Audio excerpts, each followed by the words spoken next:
Hey, I've been having a lot of conversations with first time sellers. I know we always talk about first time buyers, but there's, of course, a lot of people who bought, 2018 to 2022, much lower interest rates than what they have now. And there definitely is a lot of confusion for first time sellers as far as what's available to them, what is the correct process for moving forward. A lot of maybe high hopes of, wanting to keep the current home and rent it out, and then buying something else. How do we get the down payment? All those things like that. So if you're working with someone who is going to be a first time seller, I would urge you to please get them over to your favorite lender. Hopefully, it's me as soon as possible, because they are going to be able to help them structure the best way to move forward, which is going to help you in deciding which order to do things. Are we going to list our home or what? I can share just a little bit about the conversations I've been having with clients, and really, they're really looking for a map, right? A plan on how to move forward, and some of the information they can plug in, we can plug in for them to help them. So one is, can they qualify if they want to keep their home, whether they want to keep it and rent it out or they want to be non-contingent? Can they qualify to be non-contingent?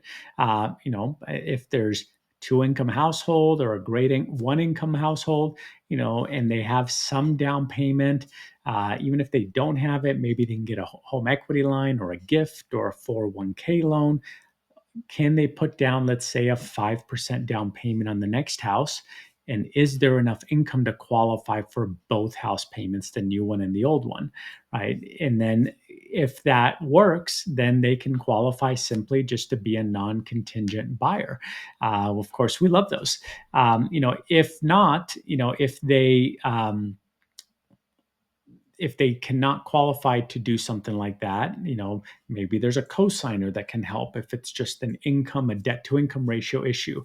Or there are cash buyer programs. We work with a few different ones that can help. Some of them go out and buy the home, let the client move in. They would then essentially rent it until the exit home is sold, and then they can buy it back. There's some of them that will allow the buyer to actually be the buyer on the purchase and have some short-term, interest-only type financing until the exit home sells, and then they would do a refinance and pay down the loan. It really comes down to what's the comfort level for payment for the client. What do they want their final payment to be? A lot of people that think they want to keep their current home as a rental find out that to get the home that they want, they really need that equity to be able to make it work.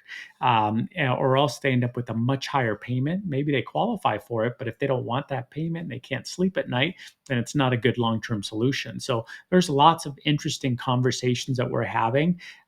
If I can help you or anyone that you're working with, please feel free to reach out. We can put together a nice plan, and then we have a motivated, educated buyer who's ready to move forward one way or the other, whatever works best for them. All right. Have a great rest of your day. Bye bye.